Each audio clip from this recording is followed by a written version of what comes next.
Hello, everybody. Welcome back to Inside Man United. My name is Rowan Brennan. Thanks again for tuning in. And if it's your first time clicking on one of our videos, thank you very much for joining us. And don't forget to hit like and subscribe if you're liking the content. Roll up, everybody. Just because the international break is upon us does not mean the circus has left town. There are still plenty of shows to be seen, tickets still on sale. The Man United circus is going nowhere. Lots of stories to cover. On a more somber note, the Antony story rages on. It is starting to kind of gain momentum with the allegations, evidence of the allegations starting to circulate, and things not looking good if everything is true. And we also have updates on the takeover. A lot of tumultuous, volatile activity in the markets as a result of the news coming out that the takeover is off, the takeover is on, they're taking it off the market. Now what they expect as their valuation. It just never ends. It's never boring as a United fan. So let's get into it.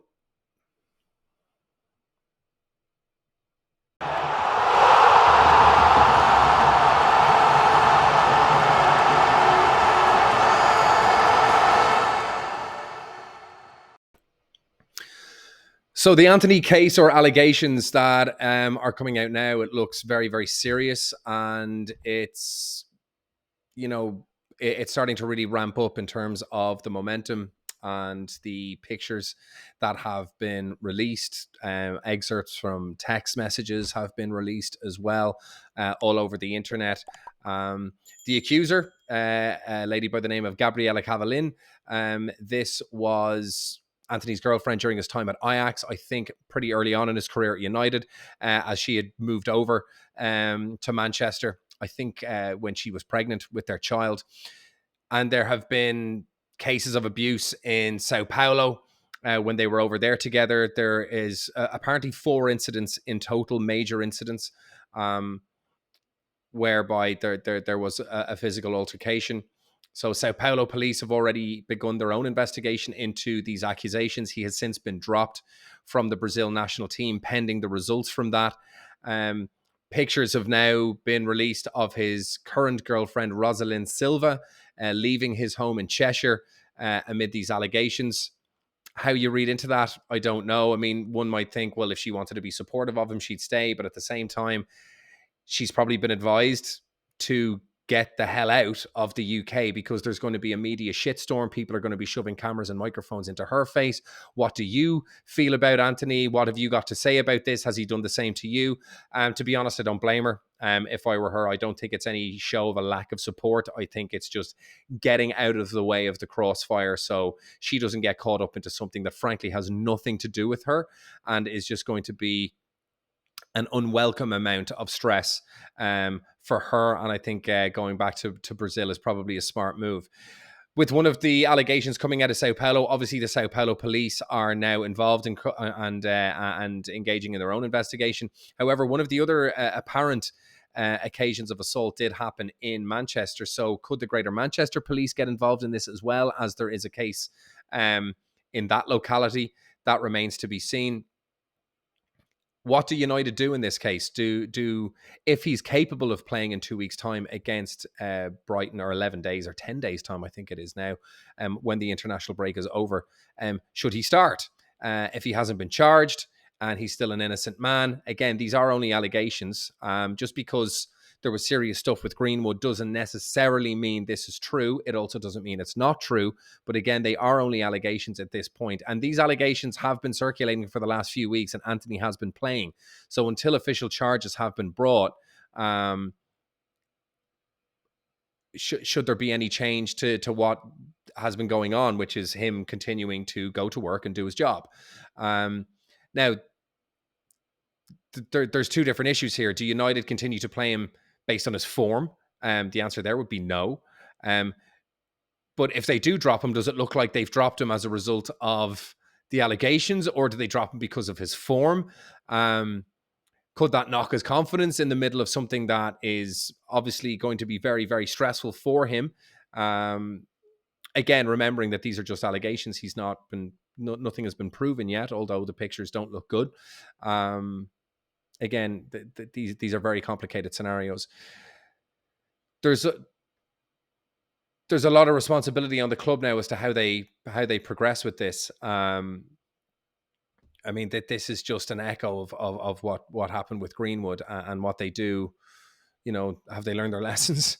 Are they going to approach this differently? It doesn't look good for Antony. What happens if he is charged, if he is guilty? Is this another case of United having to let another £100 million? I mean, there's only so many £100 million checks you can rip up as a football club before you start going, Jesus. This is, and you can say, oh, well, it doesn't matter. You have to set a precedent. Yeah, they also do have shareholders. They're also in the middle of a sale, and that's 200 million quid's worth of assets as well. So it's just like, Jesus. I mean, what's going on here? So what do they do there as well? I mean, there's moral obligations, business obligations. Again, this is only if he's seen to be guilty, and we'll cross that road when we come to it. There's going to be a long road between here and there. So, you know, anything can happen between now and then. We saw even Marcus Rashford. I mean, not officially charged, charges dropped, innocent man.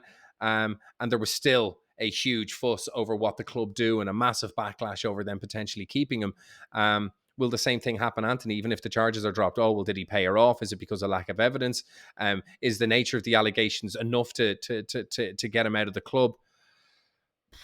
I don't fancy having to make those decisions myself. So a long road ahead, but Antony has come out and claimed that his accuser, Gabriella Cavallin, has changed her story multiple times when being interrogated and asked to give evidence. Her story keeps changing. There's a lack of consistency. He's very confident that by the end of this investigation by the Sao Paulo police, that this will garner no kind of further action, and that he will be seen to be an innocent man, that it was a tumultuous relationship. There was a lot of verbal back and forth, but at no stage did it get physical, despite her accusations.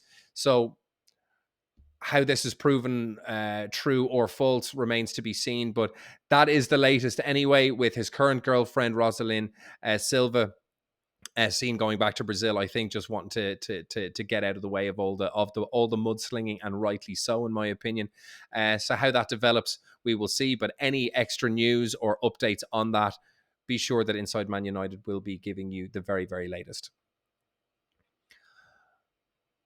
On to other stories. The Takeover. This is the first time I've ever even spoken about the Takeover since I've even started this channel, because frankly I find the story incredibly tedious, and I actually start to get angry thinking about those greedy bastards not actually selling the club.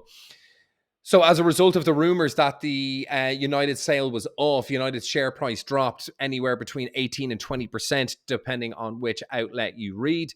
And this has equated to a total valuation drop of between 550 and $600 million pounds. That amount changes, again, depending on the publication. What that does show is that a 20% drop, which is equivalent to 6 billion, is a valuation of 3 billion. And the Glazers want between 6 and 7 billion.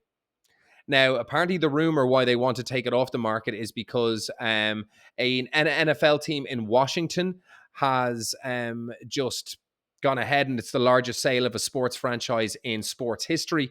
They got sold for a value of 4.8 billion pounds, I believe. And given that that's a club native to the United States, the Glazers now believe that the valuation of Man United, one of the biggest, if not the biggest sports brand in the world, would be closer to the valuation of the Dallas Cowboys, which I think is the highest valued club in the NFL, which is around, I think, $8 to $9 billion.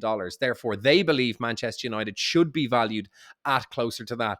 Even though the market dictates that it's got a valuation of £3 billion, given that they've had a 20% fall in valuation, which was equivalent to about 600 million. Multiply that by 5, that's 3 billion. They've been offered 6 billion, and they want closer to 9 or 10. It is believed that the Rain Group has approached the interested parties, which would be Ineos and Richard Radcliffe and Sheikh Jassim, that the talks are still ongoing, that the club hasn't been taken off the market, that it is very much still open for sale, but maybe they're moving the goalposts again and expecting there to be an increase in the valuation and a new round of bidding to begin. I mean, I think everyone just wants them to sell the club. If this continues on much longer, I can see a far more violent reaction from fans and fan groups with regards to this sale. We just want rid of them, especially when you look at the summer transfer window, when you see how efficiently Man City get their business done, where, you know, it was Lucas Paqueta, then all of a sudden, you know, that's dead in the water. That came out of nowhere. And then the kid Nunez from Wolves is snapped up. Um, and there's just an efficiency, you know, name appears, deal is done with City. Chelsea just seem to be ignoring all FFP rules and just are spending money like it's going out of fashion. And then you've got United looking down the back of the couch for a couple of million so they can get Sofian Amrabat on loan.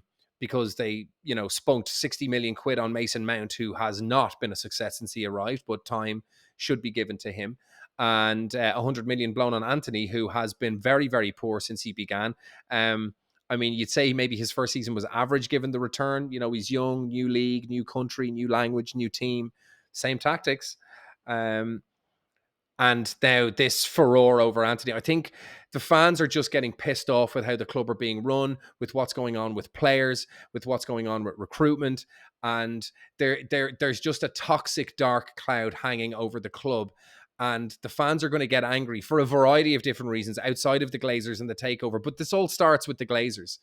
And the recruitment is because of the Glazers. They don't invest properly in the club. It does affect our transfer strategy. Like Graham Souness and all these people coming out going, oh, well, they're investing money. Yeah, our own money. And we should be able to put in even more money, but can't because it's being taken out because of dividends, because of having to pay for getting it listed on the stock exchange. There's a huge amount of money being pulled out of the club that could be used for transfers that we can't. And that is the Glazers' fault. They haven't put a single penny of their own money into this club. They're using the club's funds for themselves and then whatever's left for transfers. And then that affects our FFP. It affects then who we can bring in subsequently.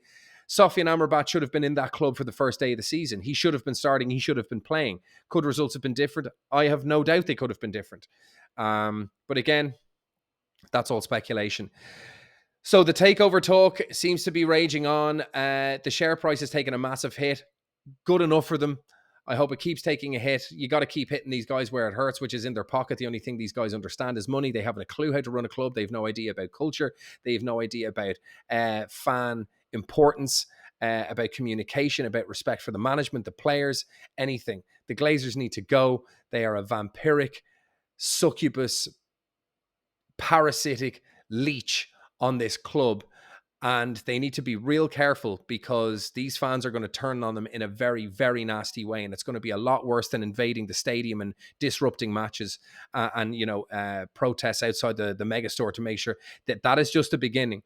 These fans are getting very restless. They're getting very pissed off. And if this thing keeps going on, it's going to get real nasty for these Glazers, and the United fans will sabotage their own club if it means getting the Glazers out, because the long-term success of this club will not be with the Glazers at the helm. This club will never be successful with the Glazers. They came in while the Gil Ferguson, duo was riding high. They came in and bought a club and completely ruined it. They rode the wave of Gill and Ferguson while they were still there. Ferguson managed to still have some modicum of success after the Champions League, having sold Ronaldo with poor recruitment, not getting midfielders, having his hands tied behind his back, buying what he could, how he could, being supportive of the Glazers in public and still managing to secure trophies despite having his hands tied behind his back.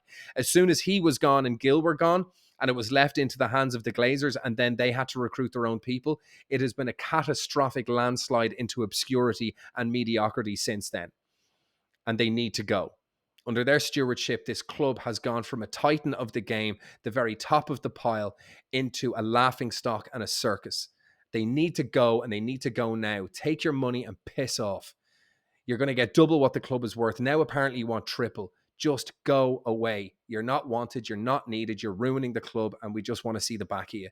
Take the money and go, and let other people come into the club that know how to run it, will invest correctly, and bring it back to where it needs to go. Because at the moment, we're a laughing stock, and it is purely because of you. That's my rant over. I hope it's not a story I'm going to cover a lot because I'm kind of sick of the whole Sheikh Jassim, Glazer, Ineos, Radcliffe takeover. Will they, won't they? It's boring. It's trying to repackage the same news in different ways. I'm just done with it. So if there's anything of significance, of course, I'm going to give it some lip service. But generally, I just want to keep focus on footballing matters. But unfortunately, these things are intertwined. Thank you very much for tuning in. Please hit like, please hit subscribe if you're liking the content. Every click and every notification means a huge amount to me in this channel and how we want to keep growing. So thank you very much for tuning in. If anything else comes in, be sure I'm going to update you as soon as I can. I'll see you on the next one.